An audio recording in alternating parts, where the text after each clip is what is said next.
guys, it's your boy Jules, and today we're going to talk about something a little bit more serious. That's why we are going to need a little bit of a change in our wardrobe. And so today we're going to discuss, do dictators deserve immunity in exchange for their full cooperation? And we out. So again, our topic for today is, do dictators deserve immunity in exchange for their cooperation? And specifically, we're going to talk about William Saunders and family. We are going to know who William Saunders is later on in this topic. So before that, let us first discuss what is immunity.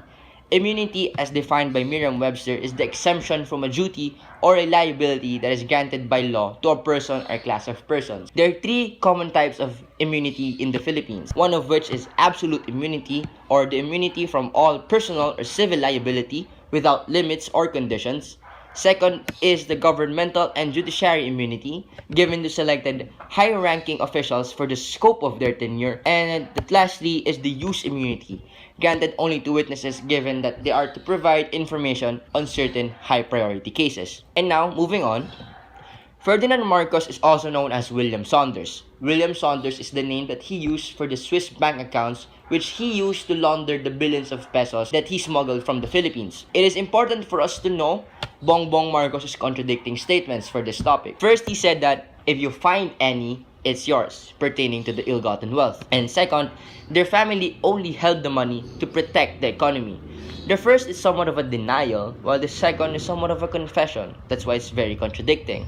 And so, let's move on to the numbers of the Marcoses' ill-gotten wealth. This picture is taken from the ABS-CBN. They made this infographic.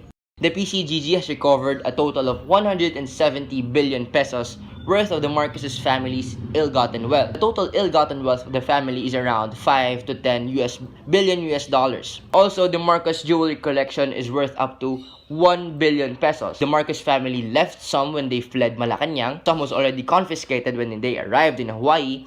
And 11 days after, a certain Demetrio Romeliotis attempted to smuggle the jewelry outside of the Philippines, but the Bureau of Customs found his luggage suspicious, and that's why they confiscated the jewelry inside. Moving on, the Marcos family also has shares in these companies, namely San Miguel Corporation, PTIC, Meralco, which was back then a Romualdez owned, Imelda's family name before she got married. They also have properties in New York, namely in 40 Wall Street, now also known as the Trump Building, and they also have shares in PLDT. Lastly, the Marcoses' ill-gotten paintings is worth of at least 300 million US dollars. The PCGG has a total of 17 million US dollars for the sale of 105 of the recovered artworks. Moving on, the human rights abuses in the martial law is tallied to be at least 3,275 extrajudicial killings, 35,000 people have been tortured, and 70,000 have been detained against their own free will. Again, back then in the martial law, the writ of habeas corpus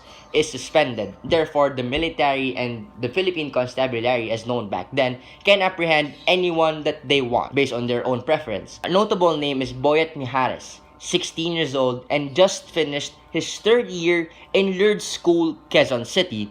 And when a stranger called him saying that his father, Primitivo, was still alive and that he was going to meet him. Days after, his body was dropped from a helicopter near Antipolo, and his body was mangled, eyeballs were struck out of his head, and was covered in shallow stab wounds with what was believed from an ice pick. So, is the Marcos family deserving of an immunity from all their atrocities?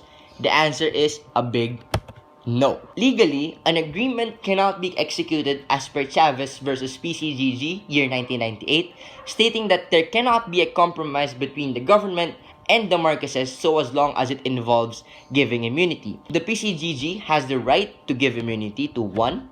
Witnesses who are to provide information on the ill-gotten wealth entrusted to them, and 2. No criminal cases were filed before them. The Marcos family will not provide information, but rather voluntarily surrender in this compromise agreement, so they already failed the first criteria. Second, the Marcos family has pending 248 cases here and abroad, so they also failed the second criteria. Even if the Marcoses are to return some or all the alleged ill-gotten wealth in their possession, it does not absolve them from all their atrocities to the country and its people. The Philippines deserve justice from their 21-year strongman rule filled with human rights violations and corruption. Overall, if any person who committed crimes to the government, laundered billions, and used the money, then returned it, says a lot about how flawed the justice system works here in this country.